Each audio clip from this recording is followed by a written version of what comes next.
el versículo 5, ¿no? Isaías, entonces, capítulo 53, el versículo 5, ¿no? Así que si tienen ahí su Biblia, pueden buscar Isaías, capítulo 53, el verso 5, ¿no?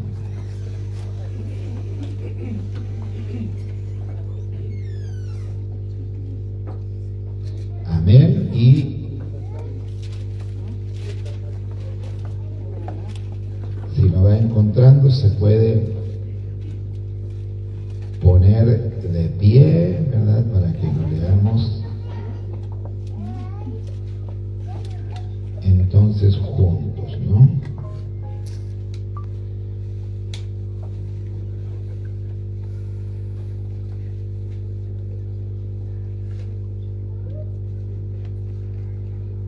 Amén. Amén. También puede poner en silencio su celular, que es algo, ¿no es cierto?, importante, para que no haya ni una interrupción, ¿no?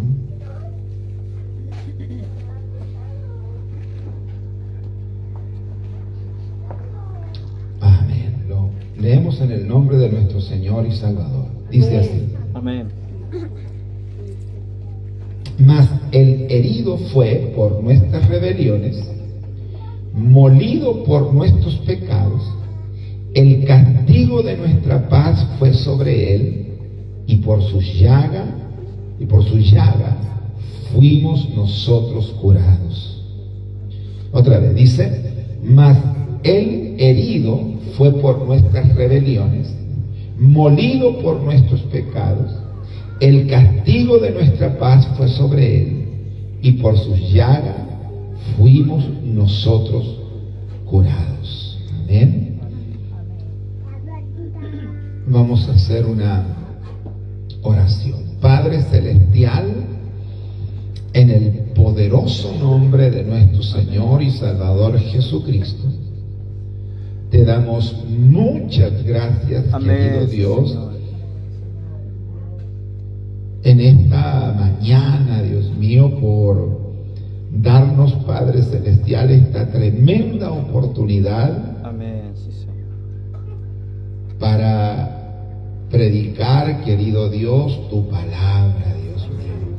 Bendícenos, Dios, por el amor de tu nombre. Amén, sí, Señor. Glorifícate, Padre Celestial, porque tú eres bueno, Dios mío, y misericordioso. Amén. Tú eres bueno y misericordioso, Dios eterno. Obra en nuestra vida, en cada corazón, Señor. Muéstranos, revélanos, Padre Celestial, tu palabra. Glorifícate, Dios mío, por medio de ella. Enséñanos, Señor. Y hay algo, Padre, importante, porque muchas veces uno habla, Dios mío, de tu palabra, pero pareciera que en algunas personas, Señor, está vedado el entender tu palabra, Dios mío. Aunque a veces uno la predica o a veces se lee, pero como que no se logra entender, Dios mío, lo que usted nos enseña por medio de su palabra, para que nosotros, Señor, luego también podamos testificar y podamos enseñar también a otros. Amén. Darle a entender a otros, Dios mío, tu palabra. Amén. Bendícenos, Padre, grandemente, en el nombre de nuestro Señor Jesucristo, y todos decimos Amén. amén.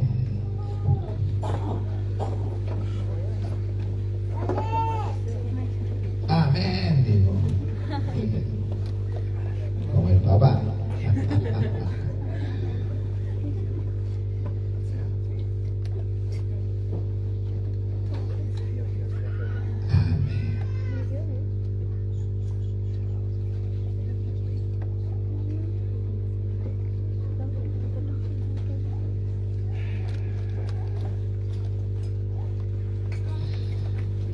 Bien, quiero leer un poco el contexto de la escritura de este versículo, ¿no? Que está en el versículo 1 en adelante, para que podamos entender bien. Dice, ¿quién ha creído a nuestro anuncio? ¿Y sobre quién se ha manifestado el brazo de Jehová? Subirá cual renuevo delante de él, y como raíz de tierra seca, no hay parecer en él, ni hermosura. Le veremos, mas sin atractivo, para que le deseemos. Despreciado y desechado entre los hombres, varón de dolores, experimentado en quebranto. Y como que escondimos de él el rostro, fue menospreciado y no lo estimamos. Ciertamente llevó él nuestras enfermedades y sufrió nuestros dolores, y nosotros le tuvimos por azotado, por herido de Dios y abatido. Mas él herido fue por nuestras rebeliones, molido por nuestros pecados, y el castigo de nuestra paz fue sobre él, y por su llaga fuimos nosotros curados. Todos nos descarriamos como ovejas, cada cual se apartó por su camino, mas Jehová cargó en él el pecado de todos nosotros. Angustiado él y afligido, no abrió su boca. Como cordero fue llevado al matadero, y como oveja delante de sus trasquiladores, enmudeció y no abrió su boca.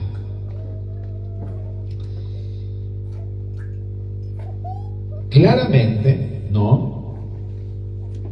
Aquí está hablando de nuestro Señor y Salvador Jesucristo. Evidentemente, Jesús no había nacido, tendría que pasar unos varios cientos de años para que el Señor Jesucristo naciera. Pero esta, ¿no es cierto?, es la palabra profética. ¿Cuántos me están oyendo? Amén. Ahora, hay algo muy importante que nosotros debemos, ¿no, verdad?, entender. Se habla científicamente, ¿no?, de la existencia histórica del Señor Jesucristo. Es decir, alguien perfectamente no puede creer que Jesucristo no es Dios. Alguien perfectamente puede no entender que Jesús no es el Hijo de Dios, ¿verdad? No lo puede entender que Jesús es el Hijo de Dios, no lo entiende, no lo cree. Pero la existencia histórica, ¿no?, y lo que realmente pasó con la vida, y sobre todo en el día en que el Señor Jesucristo murió, que se cumplieron aproximadamente 33 profecías. No se puede negar, y en eso hay gente que no cree en Jesús y no puede negar la existencia histórica. La evidencia muestra que Jesús existió. Ahora, si nosotros, ¿verdad?, observamos el versículo, el capítulo, ¿verdad?,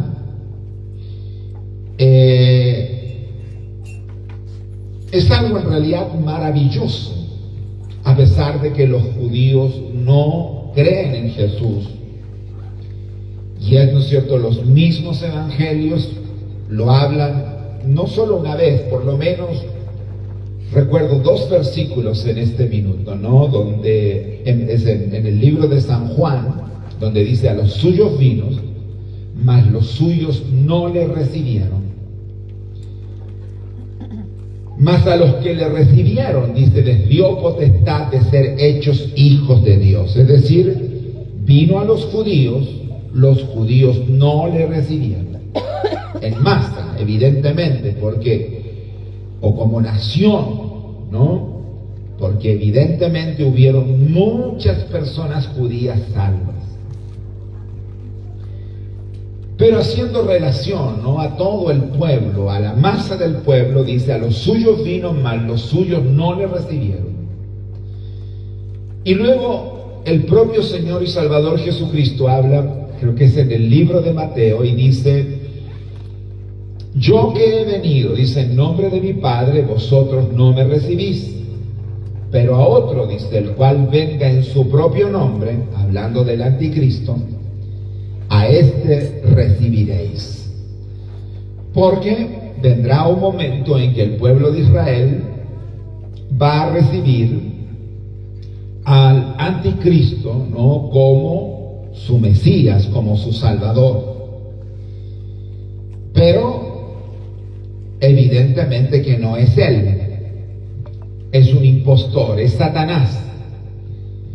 Pero estos dos versos no relatan esto sobre el pueblo judío. Y hace unos días, ¿no?, unos meses, veía como unos cristianos le hablaban a unos judíos, ¿no? Y en realidad para ellos está vedado, ¿no? Es como a veces cuando uno le enseña algo a alguien y uno piensa evidentemente que se lo enseña tan claro porque no es difícil entenderlo. Yo recuerdo, bueno, yo me convertí en el año 84 y no sé si fue en el 84 o en el 85. Yo veía la televisión, ¿no? Porque, bueno, dentro de las cosas raras, dentro de lo que uno no entiende como persona nueva en el evangelio, ¿no? Había un evangelista que predicaba que la televisión era el cajón del diablo. Y cuando él predicaba eso en campaña, venía la gente, los televisores eran carísimos en ese tiempo, ¿no? Tal vez lo que vale un auto ahora, si tener una televisión, ¿no, verdad? La gente iba y ponía unas banquitas cuando tenía una televisión y cobraban en sus casas, era como un pequeño cine, y la televisión era blanco y negro. Y hoy día alguien ve una película de cowboy, ¿no es cierto?, de esos años, que ahí la ve, terrible, fome, aburrida, ¿no es cierto?, para este tío, pero eso era una novedad, la gente hacía eso. Y este evangelista predicaba que él era el cajón del diablo, por todas las cosas que se veían ahí. Pero había un evangelista norteamericano que predicaba, ¿no? Y yo recuerdo que me levantaba en las mañanas, muy temprano, a verlo. Pero no a mi casa, porque en la casa no había tele, era el cajón del diablo. Se echó a perder la tele, no la rompimos. Pero mala. Aunque no sé si mi papá hubiera dejado que mi mamá rompa la tele. Pero no voy a dejar eso hasta ahí. Y entonces, yo iba a la casa de mi abuela todos los sábados y algunos días en la semana. Y recuerdo que ese evangelista hablaba, ¿no es cierto?, sobre el sacrificio. Y yo, evidentemente, aprendía sobre el sacrificio. Y hay algo que evidentemente me quedó, porque yo a veces no entiendo, ¿no?, cómo a veces, ¿no?, hay personas que no lo entienden en realidad, y otras veces hay personas que uno se lo explica, pero aún así como que no lo entienden. Y él hablaba acerca de la sangre, ¿no?, de los corderos, de los machos cabrios y de la salvación. Y fue tal vez del principio, ¿no?, mas si no lo habría ido a ver, no entendería, probablemente, o no sé cuánto tiempo me hubiese tardado en entenderlo, aunque no lo entendí 100%, pero comencé a entenderlo. El plan de salvación, cómo Dios salva al hombre, ¿no? Cómo Dios salva al hombre. Mas en el antiguo tiempo, ¿no?, Dios, ¿no es cierto?, comenzando desde Abel, ¿no?, y de Caín, porque si ustedes se dan cuenta en el libro de Génesis, hay dos ofrendas que se traen a Dios, una la trae Caín y el otra Abel. Y dice que Caín es el que primero trajo la ofrenda, ¿verdad? Entonces, evidentemente a Dios, por el hecho de que Caín es el primero que trajo la ofrenda, debería haberle agradado la ofrenda de Caín, porque él es el primero que trajo la ofrenda. Pero la Biblia dice que luego vino Abel y trajo también una ofrenda, pero que a Dios le agradó la ofrenda de Abel y no la de Caín, ¿no? ¿Y cuál, no es cierto, es la razón principal por qué a Dios le agrada la ofrenda de Abel? Era porque Abel trajo un cordero.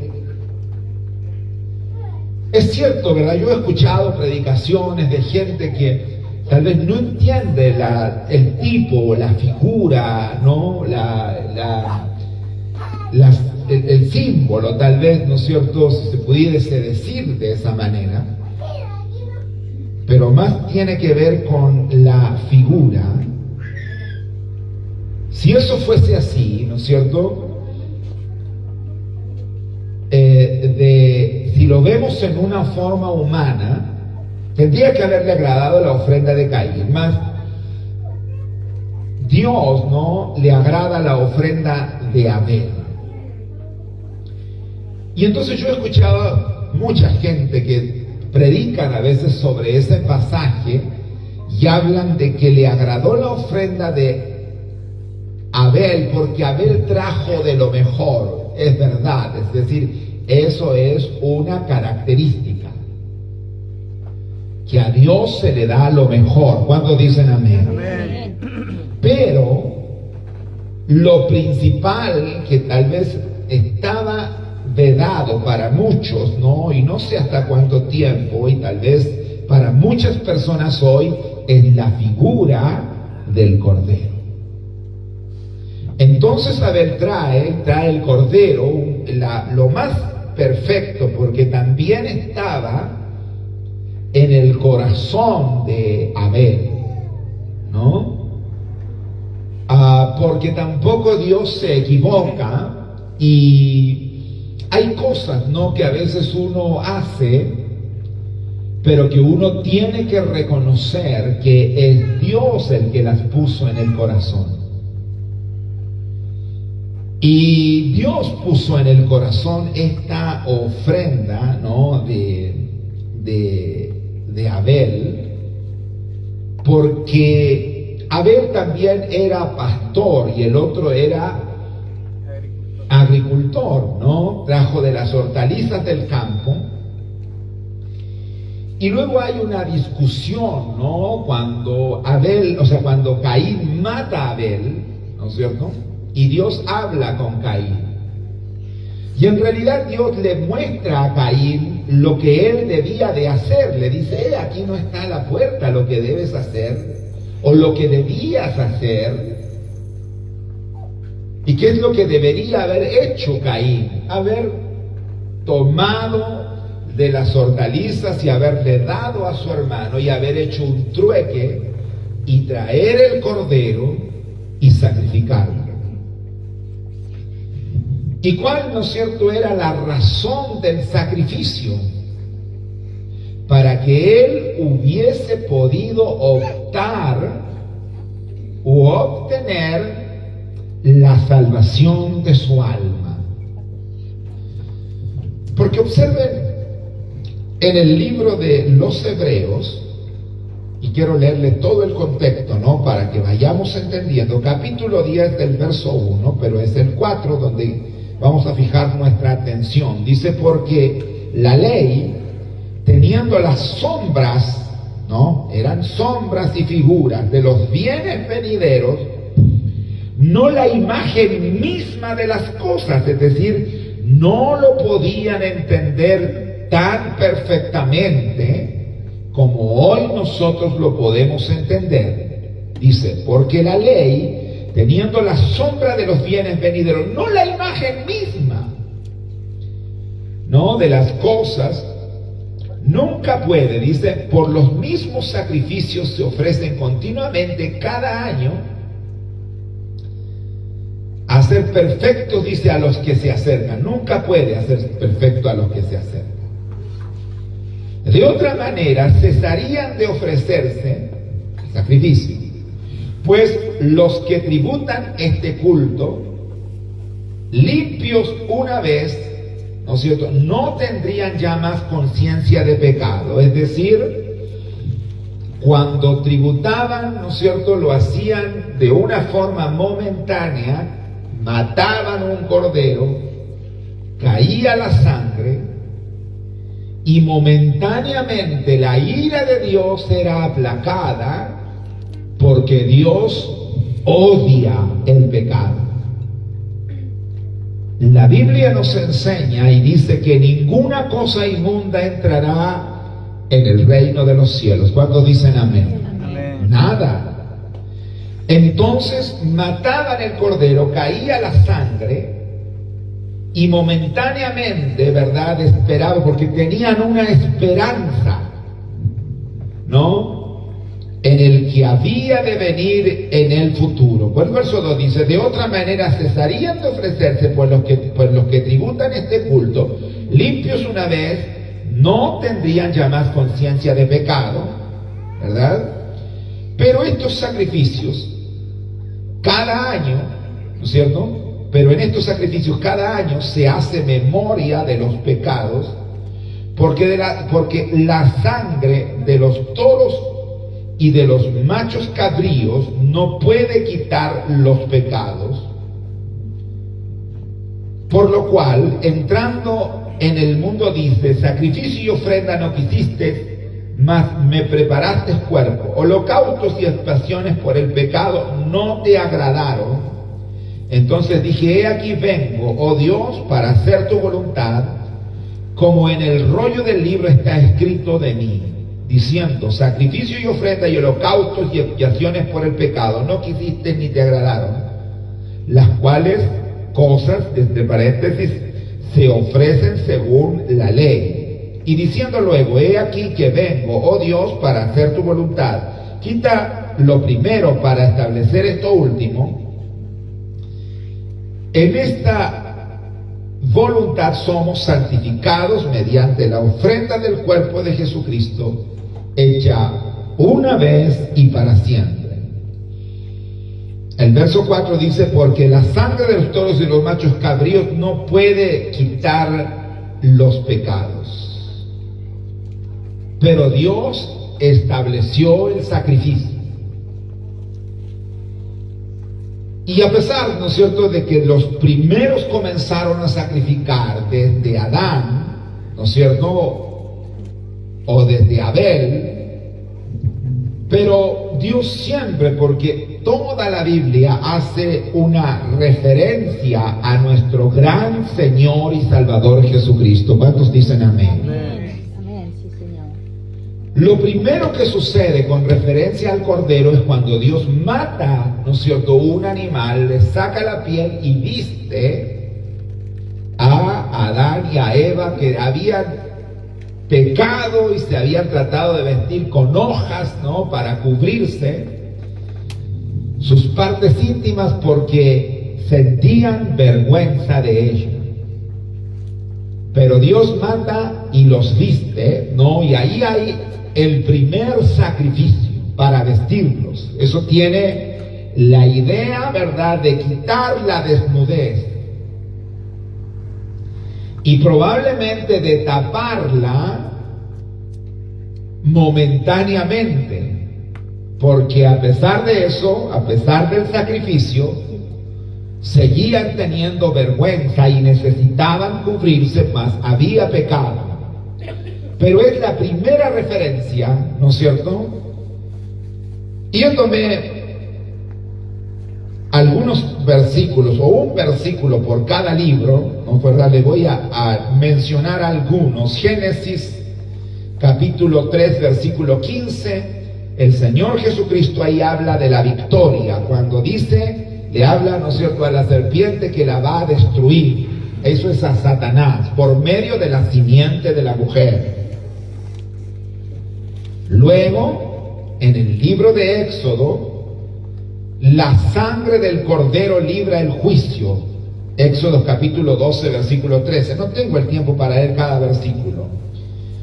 Luego en Levíticos, la sangre hace la expiación por la vida. Levíticos 17, 11.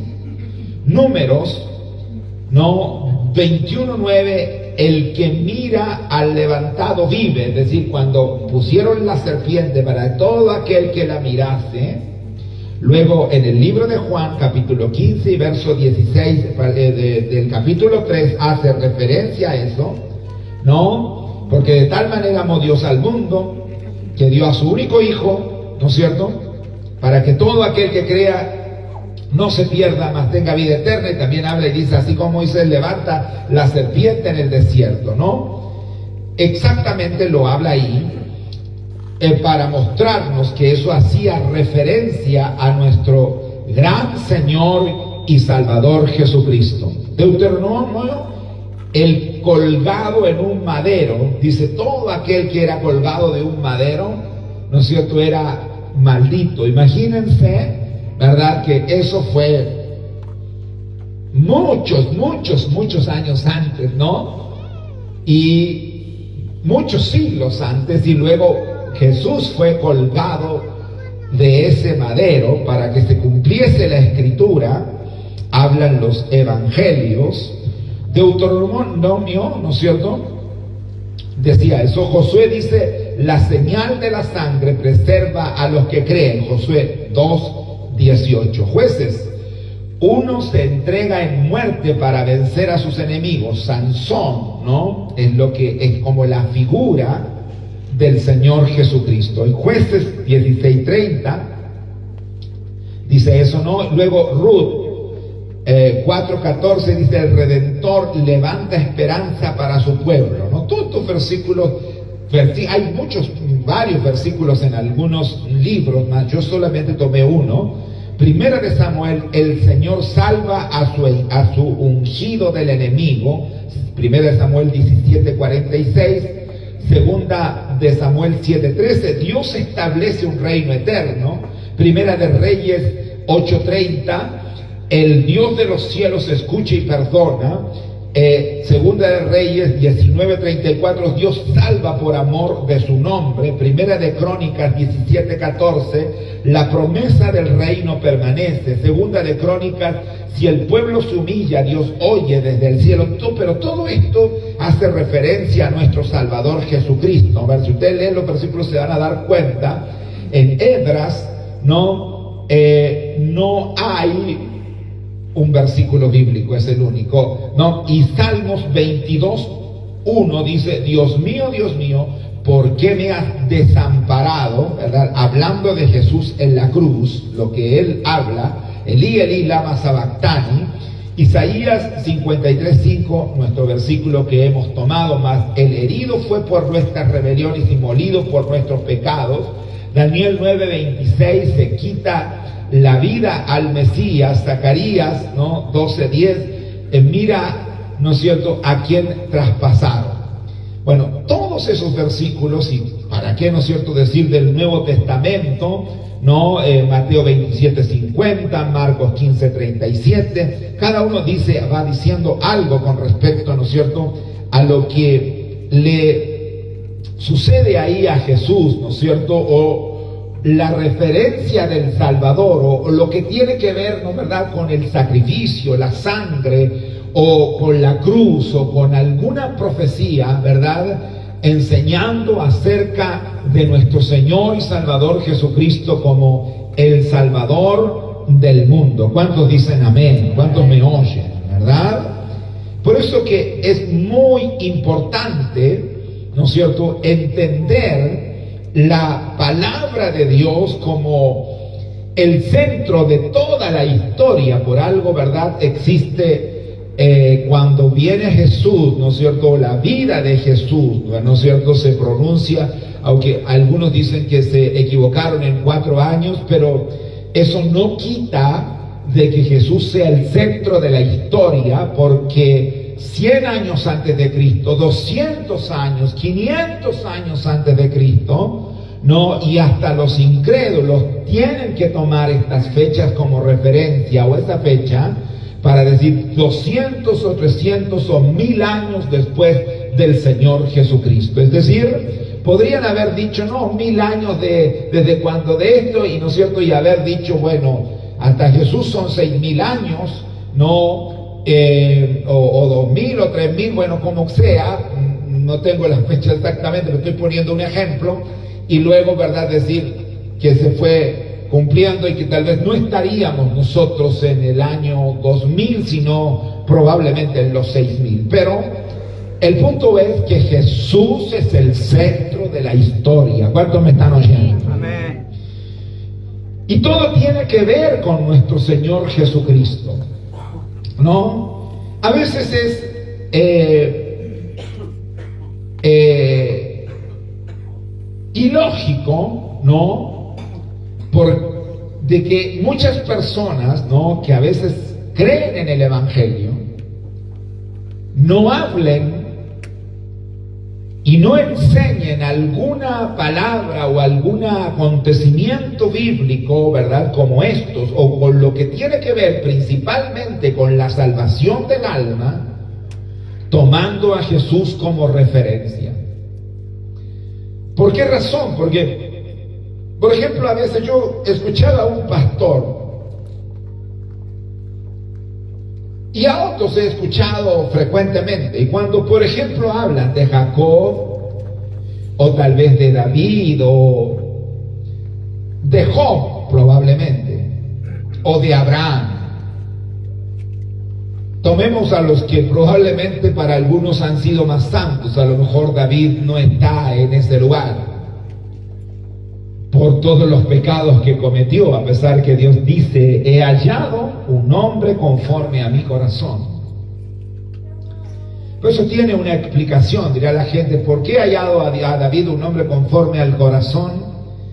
Bueno, pero si tomamos a los más santos, a Jacob, a Abraham, probablemente a Moisés, ¿no es cierto? Entonces dan por un hecho de que ellos alcanzaron la salvación por las obras que hicieron, por la obediencia que hicieron y por la justicia que hicieron en el caso de Job, por ejemplo. Pero la Biblia no nos enseña así, ¿no? Porque a pesar de que Job dice que mataba muchos animales, era pero bárbaro, no por decir, no bárbaro de malo, sino bárbaro de una expresión, ¿no es cierto?, exagerada. Eran muchos los animales que mataba Job por sus hijos, por si acaso, dice, ellos hayan pecado. Ahora, ¿verdad?, hablemos un poco de los sacrificios de los machos cabrios, ¿no?, o cabríos, perdón. Y porque observen esto, es decir, Dios no es un Dios irracional. Cuando el humano piensa que Dios, ¿no es cierto?, o cree o absurdamente hacen cosas como que si Dios fuese irracional. Por ejemplo, no es cristiano, no sirve a Dios, no tiene una vida transformada, actúa como un religioso de religión, es decir, viene a la iglesia, se sienta a oír la palabra, pero sus pensamientos, su vida, no hace nada por Dios, no predica, no evangeliza, no hace oración, y aparte de eso, en su vida cotidiana se comporta mal. Queda debiendo, pide prestado, no paga, dice groserías, tiene vicios y no hace nada por decir, oh Dios, observa mi pecado, porque David eso es lo que sucedía, es decir, porque Dios entiende. ¿Por qué Dios llama a David un hombre conforme al corazón de él? Por su arrepentimiento, por su búsqueda, Porque a pesar de que los pecados de David fueron muy expuestos, ¿no? Eso no quita de que Job u otro hombre haya tenido pecado. A veces el pecado de una persona puede ser muy expuesto y hay personas que no exponen, tanto su pecado, pero hay un orgullo tan tenaz y tan soberbio que cuando hay un acontecimiento de alguna cosa, ese pecado sale con tanta fuerza, y a pesar de que él no exponía su pecado, como en el caso de David. Y lo que quiero hablar es lo siguiente: todo el mundo es pecador. ¿Cuántos me están oyendo? Amén. Hay pecados, ¿verdad?, que Dios los ve y que todos nosotros los vemos porque son expuestos. Pero muchas veces hay gente que está callada y tiene un odio en su corazón, mas nunca lo desata, y tiene una ira, una envidia en su corazón y no se ve tan expuesto, aunque en algún momento se puede notar. Pero de todas formas es pecador. ¿Y por qué Dios llama a David como un hombre conforme a su corazón? Por su arrepentimiento, ¿no? Por su arrepentimiento hacia Dios, por querer estar en la casa de Jehová y muchas otras cosas que la Escritura habla, como cuando él expone también y dice: líbrame del pecado oculto que hay en mí. Se reconocía él como el más terrible pecador, ¿no? Y eso evidentemente agradaba a Dios. Ahora, Dios, ¿no?, continuando con lo que les decía, no es un Dios irracional. Y los seres humanos a veces somos como bien irracionales porque no hacemos nada, porque a veces, ¿no?, en esto nosotros queremos comportarnos conforme a la ley, ¿verdad? Conforme a la ley. Pero, ¿qué dice la Escritura? Que nadie pudo cumplir la ley. ¿Cuántos me están oyendo? Amén. Ninguna persona puede cumplir la Biblia. Y si ninguna persona puede cumplir la palabra de Dios, entonces está bajo condenación y bajo pecado. Y al estar bajo pecado, si tiene un pecado que no ha sido, ¿no es cierto?, perdonado, esta persona tendría que ir al infierno, porque tiene pecado, ¿no? Entonces esa persona viene a la iglesia y hace una petición a Dios. Es más, por ejemplo, en la religión católica le traen o le hacen una manda, ¿no? Son gente pecadora, pero caminan de rodillas 5 kilómetros, o se arrastran, depende de la manda que hagan, llegan con sus rodillas destruidas, mas son pecadores, creen que por hacer algo, ¿verdad?, Dios les va a dar y los va a expiar, pero están atestados de pecado, de envidia, de ira, de odio, de lujuria. Y como por hacer algo físico, ¿verdad?, es como, no sé, tratar de comprar a Dios por una actitud, sabiendo que no es lo que Dios desea. Eso es algo irracional. A veces eso sucede dentro de la iglesia evangélica. Algunas personas, ¿verdad?, no hacen búsqueda de Dios. Sus corazones no son compasivos, no desean agradar a Dios. Escuchan la palabra, algunas cosas que deben hacer y no las hacen. No tratan de mejorar, ¿verdad? Y cuando no hay, o la persona no trata de mejorar, ¿no es cierto?, quiere decir que la gracia de Dios no está en sus vidas. Porque esto es una relación. Cuando uno conoce al Dios verdadero, comienza una relación de amor y de fidelidad. ¿Cuántos me oyen? Amén. Amén. Una relación de amor y de fidelidad, es decir, estoy solo y pienso algo, o frente a mi celular me aparece una cuestión de lujuria, de pecado, de sexo ilícito, y me agrada, lo observo, ¿verdad? Aunque probablemente, como puedo ser un cristiano y puedo sentir un remordimiento, pero el transformado por Dios dice: no, esto no está bien, ayúdame, Señor, que yo no caiga en este pecado ni en este pensamiento, o en la envidia. Mi corazón no está lleno de envidia, pero hay momentos en que a veces parecen algunas circunstancias y como que uno comienza a pensar y digo: no debo hacer esto, perdóname, Señor, por este pecado, no debo tenerlo, y no dejo que penetre, pero no yo, sino el Señor, porque yo pedí su ayuda y su misericordia. ¿Me están escuchando, verdad? Amén. Mas cuando yo no hago esto y dejo pasar todo eso en mi vida, y luego por venir a la iglesia y canto y adoro, y es más, traigo la ofrenda y diezmo, y hago en parte esas cosas, eso también es como ese católico que se arrastra, que se rompe sus rodillas, pero que la verdad es una hipocresía tremenda.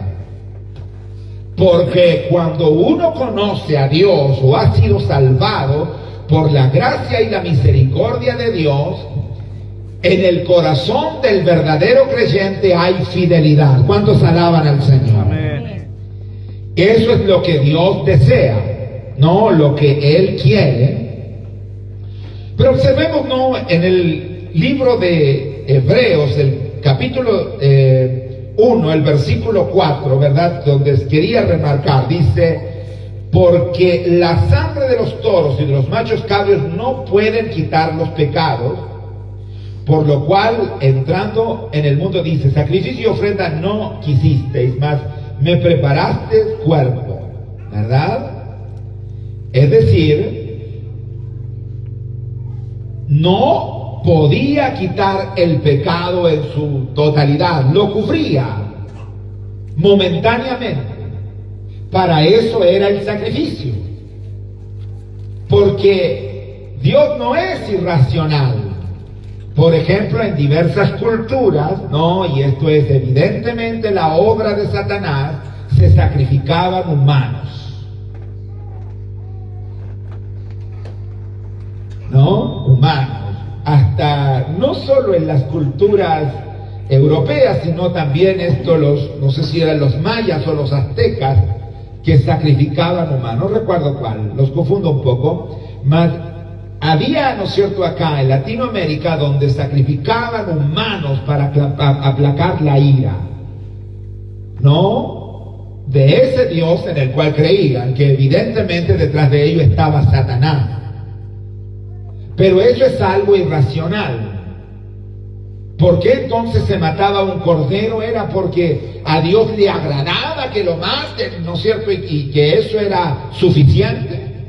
No, Dios no es irracional. Hay cosas que a veces escapan a nuestro entendimiento, pero Dios siempre, en las cosas que Él, ¿no es cierto?, nos ha ordenado o muestra su palabra, detrás de ello hay un propósito.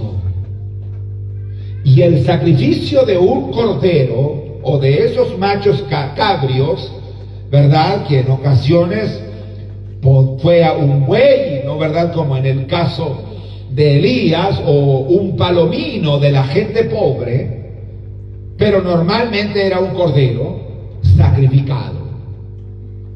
¿Para qué? Para los que lo sacrificaban entendían algo, es decir, era la esperanza, porque cuando una persona sacrificaba el cordero, estaba diciendo: en el futuro vendrá. tenían la esperanza que viniese el Mesías a redimir sus pecados, no, porque dice que la sangre de los machos cabríos no podían quitar el pecado, lo cubrían, pero lo cubrían entendiendo que la persona que sacrificaba estaba creyendo que en un futuro vendría el Mesías, el que se sacrificaría por todos una vez y para siempre. Por eso nosotros no tenemos que sacrificar un cordero, porque nuestro Señor Jesucristo ya fue sacrificado en la cruz una vez y para siempre por toda la humanidad. ¿Cuántos dicen amén? Y es algo que todo el mundo debiese entender. Ninguna persona en la tierra, ninguna persona que haya pisado la faz de la tierra puede ser salva si no es por la muerte y resurrección de nuestro Señor y Salvador Jesucristo. Amén. No hay otra forma de salvación. Por lo tanto, si no hubiese venido el Salvador, Moisés estaría en el infierno.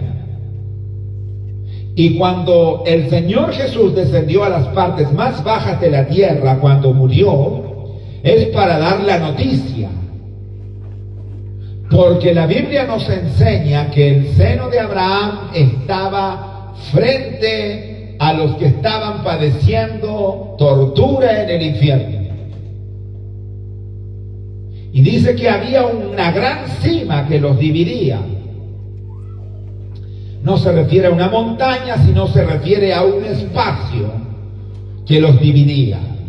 Y desde allá, dice el Señor Jesús, porque no creo que el Señor Jesús, al nombrar a Abraham y al hablar del rico y al hablar de Lázaro, esté diciendo una parábola. Cuando era una parábola, normalmente el Señor Jesús decía, había un hombre o un rey, o un hombre rico, o un señor de la casa, o un, ¿no es cierto?, o un labrador, o una persona que sembraba en el campo, etcétera, mas no había nombres específicos. Y cuando el Señor Jesús habla en el libro de Lucas, me parece que es el capítulo 16, habla con respecto a esto y toma a Abraham y a los que estaban en el seno de Abraham, y a los que ellos podían ver, es decir, no estaban sufriendo probablemente como los que estaban al frente, pero el hecho de estarlos mirando, saber de los que estaban al frente, ya había un poco, ¿verdad?, de algo de eso, ¿no es cierto? ¿A quién le gusta ver sufrir a otra persona? Y era porque evidentemente los machos cabríos no podían quitar el pecado, porque un animal no era suficiente para ponerse como un sustituto, porque Jesús es un sustituto. ¿Me oyen, verdad? Es decir, en vez de que tú vayas a morir por el pecado, por la deuda que tienes con Dios, Él dice, no, ¿sabes? Yo voy a morir por ti, porque yo, dice el Señor Jesús, estoy limpio de pecado. Nunca jamás el Señor Jesús, ¿no es cierto?, en la Biblia cometió un pecado, en su vida nunca lo cometió. Entonces, si Él hubiese cometido algún pecado, no habría podido morir por nosotros. Entonces, ningún hombre, a pesar de que hay figuras como por ejemplo Moisés, cuando saca al pueblo de Israel de Egipto, es como una figura. E incluso ahí se gesta la fiesta de la Pascua, cuando yo les decía que mataron un cordero, cada familia de Israel mató un cordero y se lo comieron. Y la sangre mancharon el dintel y los pilares, para que cuando viniese el ángel de la muerte y mató cada primogénito de cada familia, incluso el hijo de Faraón, el primer hijo mayor de Faraón fue muerto aquel día. El próximo faraón murió. Llanto en todo Egipto, mas en Israel no hubo aquello, porque comieron, mataron, asaron y comieron el cordero. Significaba que era parte de ellos. Lo comieron, somos parte de la muerte del cordero, somos culpables, lo estamos comiendo, lo hemos matado para comerlo, para hacerlo dentro de nosotros mismos. Y esa es la Pascua que se celebraba justamente, ¿no es cierto?, porque no hay una coincidencia en esto, es decir, pasó ese evento, ¿no es cierto?, un par de miles de años antes o varios siglos anteriores, más cuando Jesús va y muere, lo hace el viernes, ¿verdad?, para resucitar, y esto es en la Pascua judía, para que todo, ¿verdad?, pueda calzar y ser entendido. Y cuando el Señor Jesús va al bautismo, cuando comienza su ministerio, Juan el Bautista grita en el río Jordán y dice delante de todas esas personas: he aquí, dice, el Cordero de Dios, el que quita el pecado del mundo. Juan lo entendía. ¿Quién se lo reveló? Dios. Hay gente a veces que dice: no lo entendemos, o tal vez los antiguos no lo entendieron. ¿Quién sabe el trato que Dios tenía con cada uno de aquellos, ¿verdad?, que fueron verdaderamente salvos, ¿no? Porque la ley no podían cumplirla. Si el Señor quitase la gracia en estos minutos y dijese un ejemplo, porque el Antiguo Testamento dice así, si uno lo resume en 2 o 3 palabras, dice: si haces esto, vivirás; si no lo haces, morirás. ¿Y qué significa morir? Apartado de Dios, lejos de Dios, en el infierno eterno. Porque la Biblia dice: toda alma que pecare, esa morirá.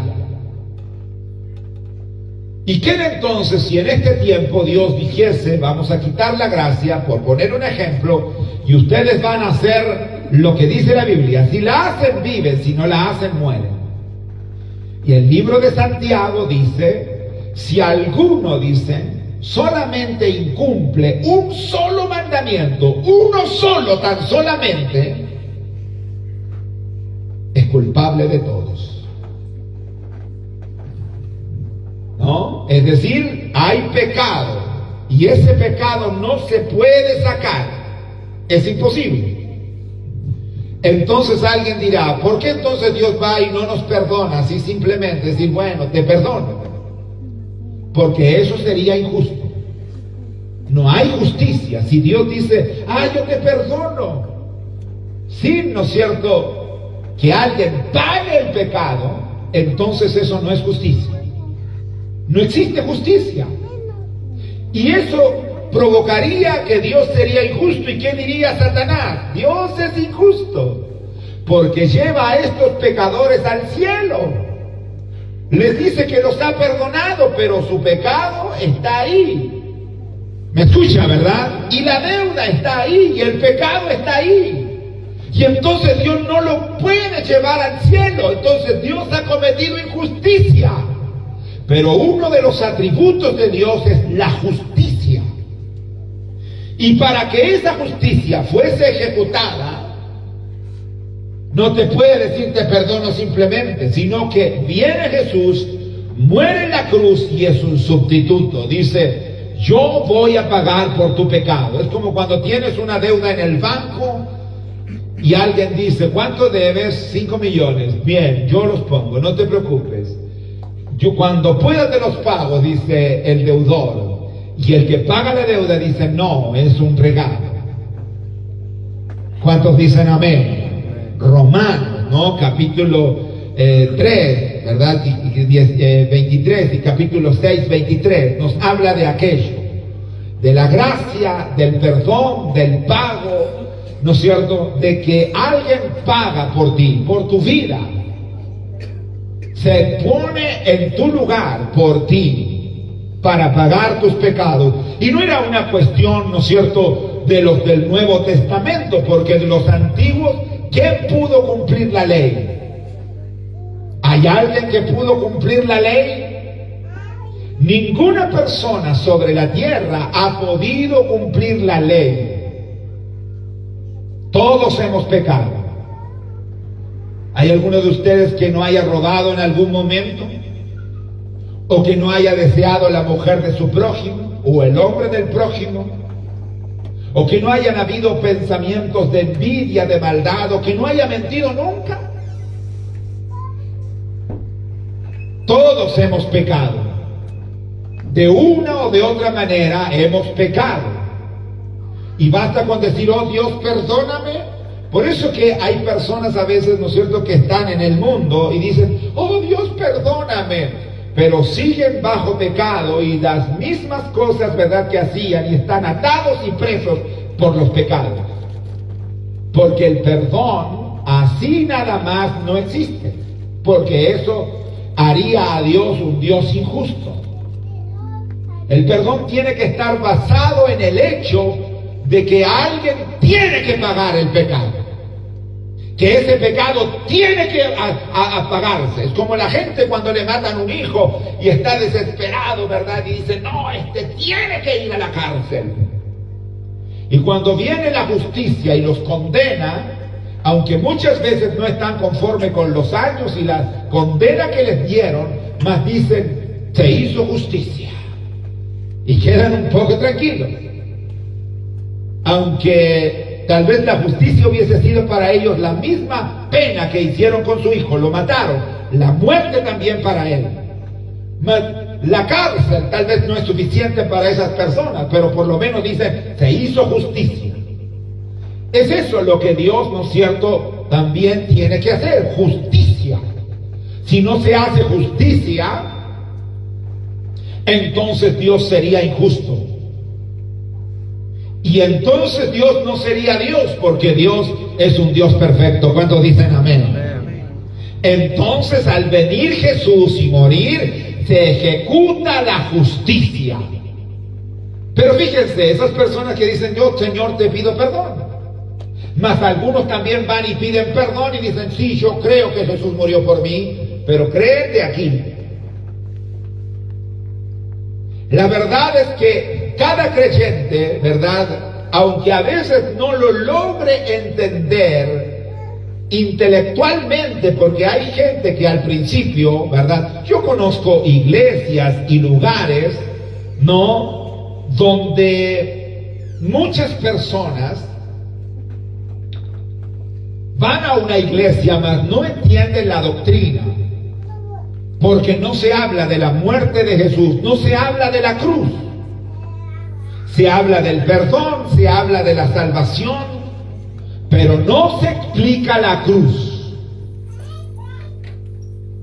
Y no lo entiende.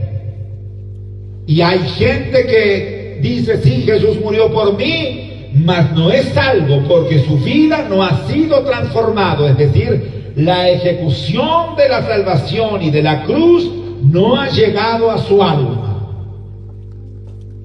Debe entender, ¿verdad?, la cruz, la muerte, la salvación.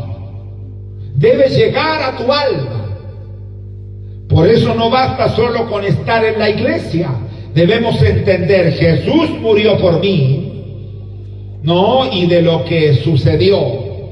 El otro día escuchaba a un predicador algo que nunca había visto. He visto, ¿verdad?, lo que es la cruz, los tremendos clavos que son clavados en sus muñecas. Todos coinciden, más dice que si hubiesen sido clavadas acá, cuando soltaron seguramente las amarras o si lo hicieron en el suelo y lo levantaron, sus manos se habrían rasgado aquí, ¿no?, con el peso del cuerpo. Todos coinciden que fueron acá, en las muñecas.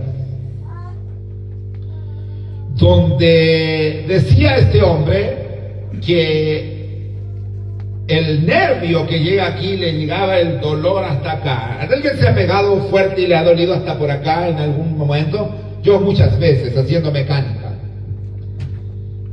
Es un dolor terrible.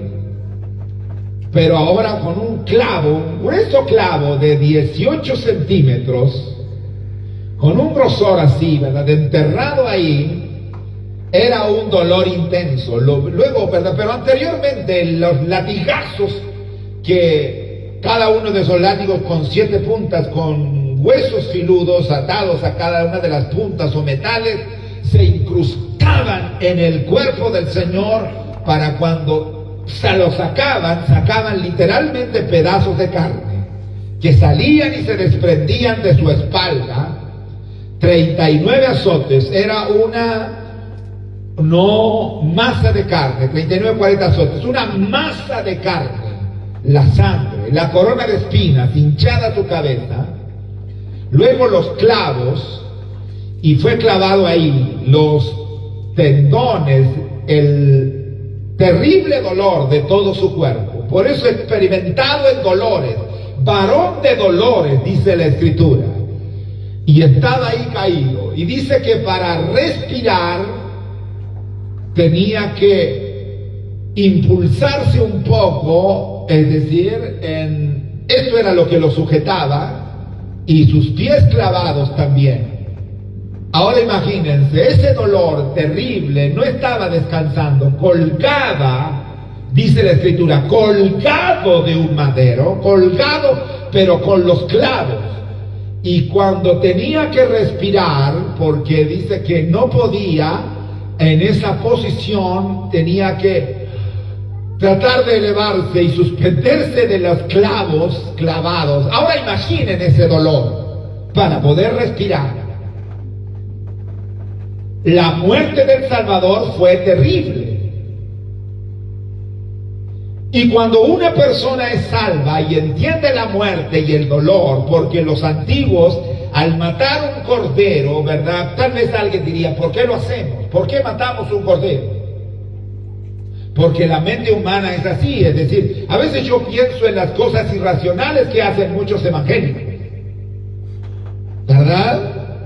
Como que hace esto, por ejemplo, en una iglesia, en una oportunidad, pareciera que Dios era como una gallina, porque, o lo espiritual como una gallina, porque todos se ponían, no es Dios, el diablo era como una gallina, ¿no?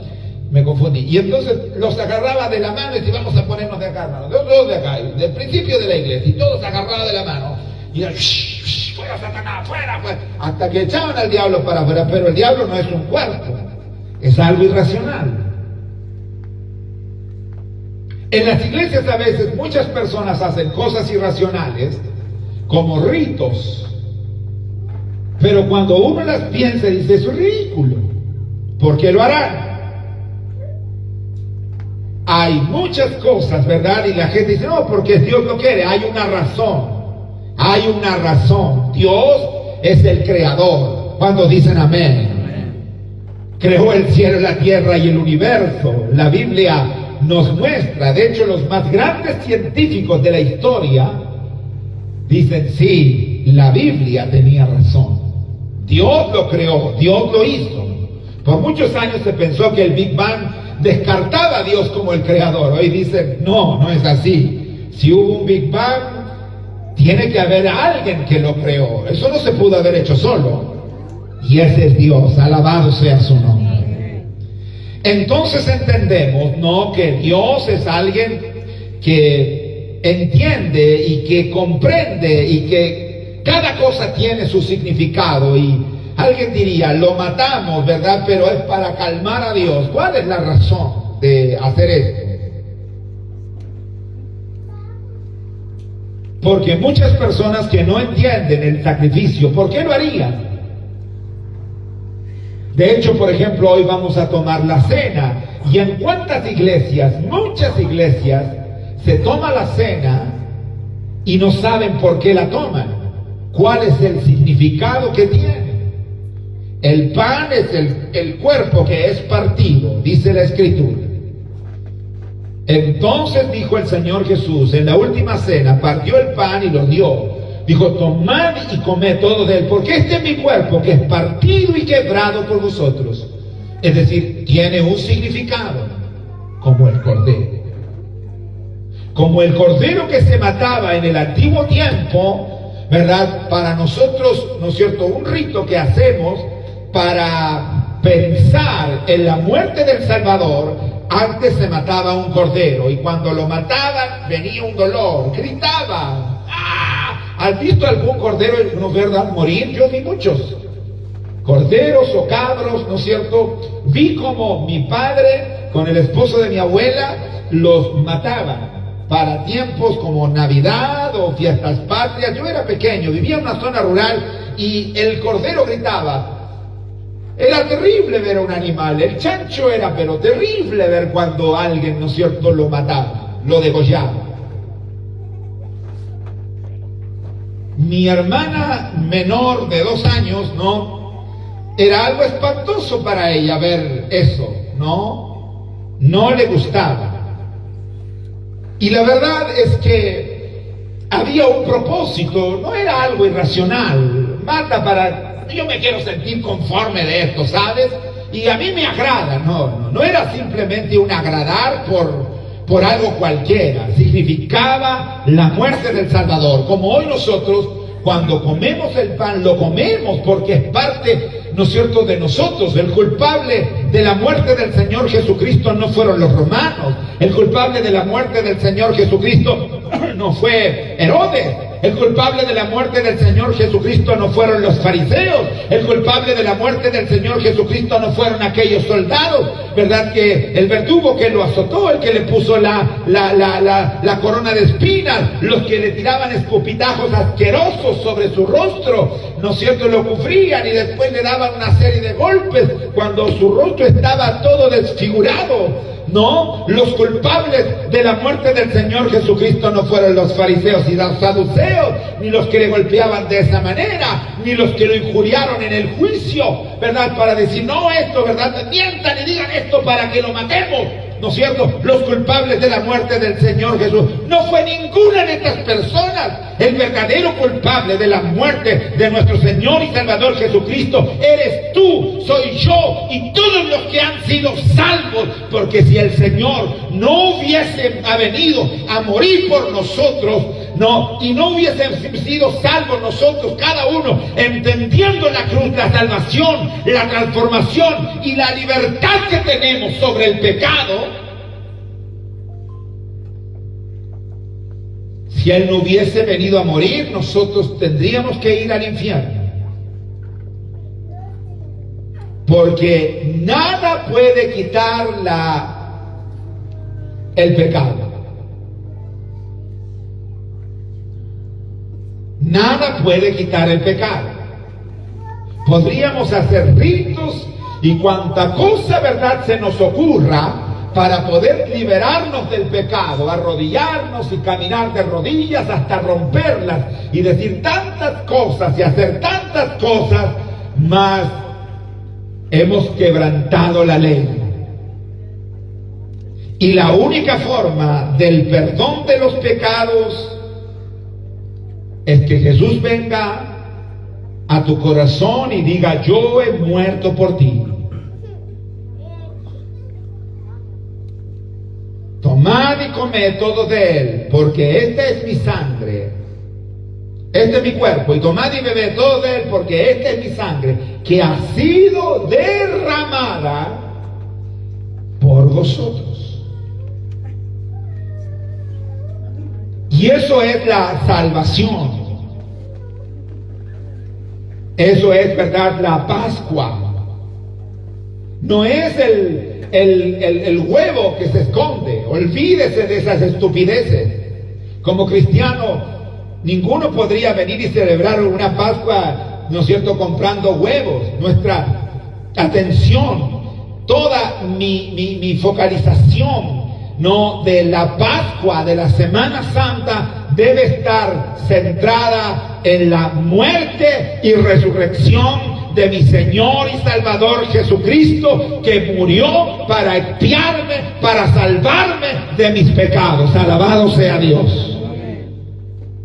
Esa es la razón. Dios no es irracional. Y entonces cuando Él te salva, viene la gracia. Que la gracia quiere decir favor que no te mereces ni nos merecemos. sino que dice Dios, te salva por su gracia, es decir, alguien lo hizo por ti. ¿Y qué es lo que tienes que hacer? Humillarte y reconocer al Hijo de Dios, al Salvador del mundo. Y cuando vienes a Él y lo reconoces, debes experimentar la salvación, la vida eterna, el perdón de los pecados y el amor por Jesús. Amén. Aún estando solo, donde nadie te ve. Oh Dios, estoy haciendo un pecado, perdóname. Tú me estás mirando, tú me observas. Fuera la mentira y comienza tu vida a ser transformada. Y el verdadero cristiano no cranea los pecados ni deja que estén ahí, sino dice Dios, estoy sintiendo un poco de envidia, sácala de mí. Creo que Jesús murió en la cruz, murió para salvarme, para ayudarme y sacarme todo pecado. Porque tengo a veces ira y enojo. No, Dios, no, hazme alguien pasivo. Tú moriste por mí en la cruz, el sacrificio no fue en vano, ni lo será, mas ayúdame, obra, toca mi corazón, líbrame. Y pecamos, pero no porque craneamos el pecado, mas porque somos imperfectos. Pero se nota la transformación y la vida en la cruz. Porque el cristiano que vive en la cruz comienza a ser piadoso. Comienza a apartarse. Y aunque nunca va a poder llegar a ser 100% perfecto, pero mediante va pasando el tiempo, su vida tiene que ser transformada. Y a veces cuando vemos a algunos creyentes que tienen ira en su corazón, que pecan, y uno dice, ¿cómo se atreve a decir esto? Entonces podemos observar, tal vez va a una iglesia, pero no vive crucificado. La Biblia dice que somos crucificados juntamente con Cristo. Por eso es que Dios quiere fidelidad. Y cuando hay fidelidad, hay obediencia. Eso es lo que Dios desea.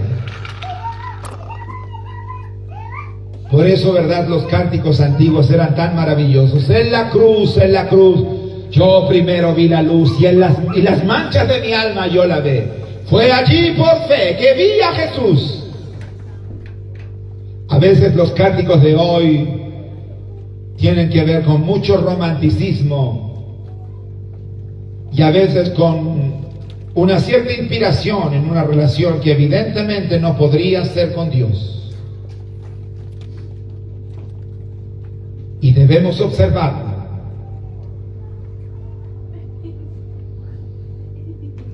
Es la cruz. Y si ustedes ven, por ejemplo, si suelen ver o escuchar predicaciones,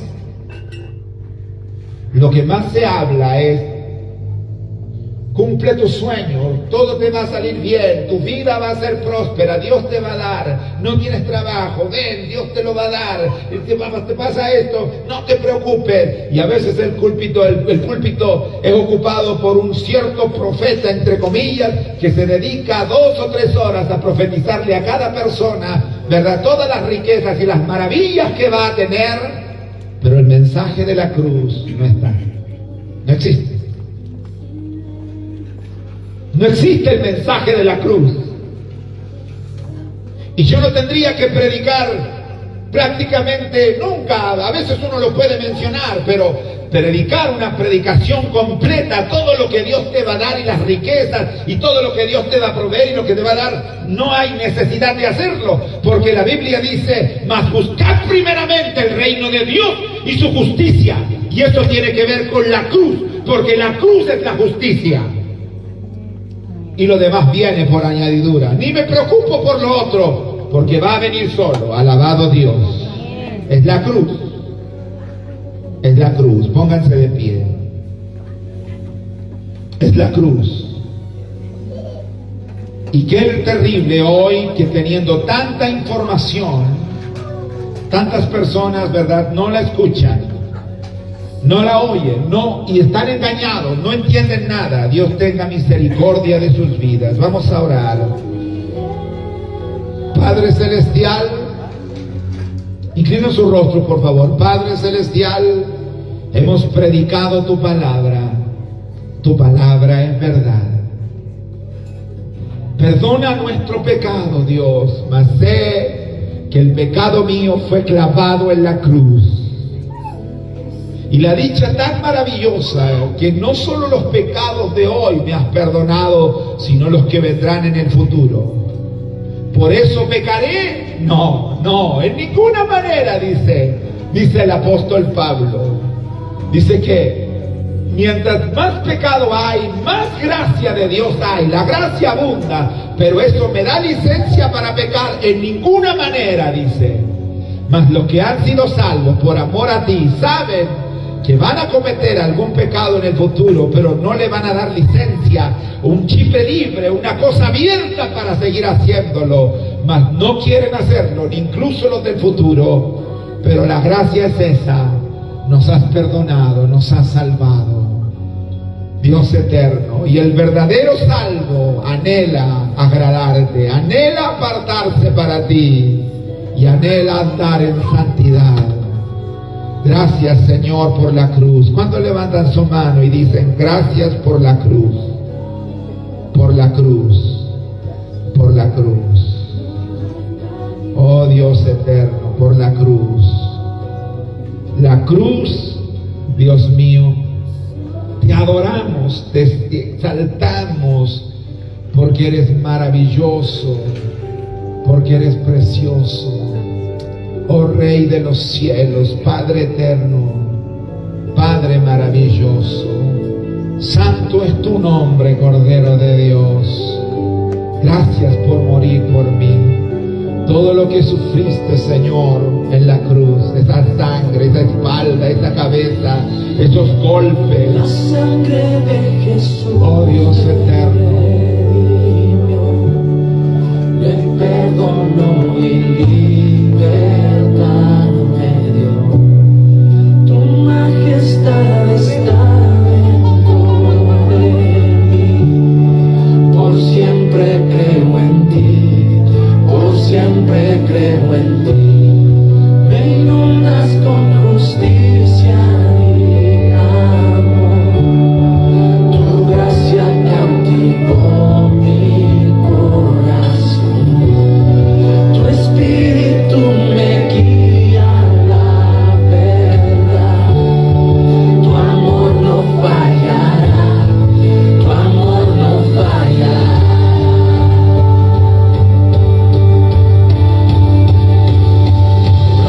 Oh Dios dio su Hijo único, Jesús por mí murió. dile al Señor: Mi esperanza y salvación en mi lugar. Su vida entregó en la cruz, me amó, aún si me despertó. Por amor Dios dio su Hijo único, Jesús por mí murió. Mi esperanza y salvación en mi lugar. Su vida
nuestro Salvador, nuestro Señor, nuestro Padre. Gloria a Jesús. Su nombre es Jesús. Jesús, Jesús. Jesús que murió en la cruz del Calvario. Alabado sea el Señor. Amén. Vamos a tomar las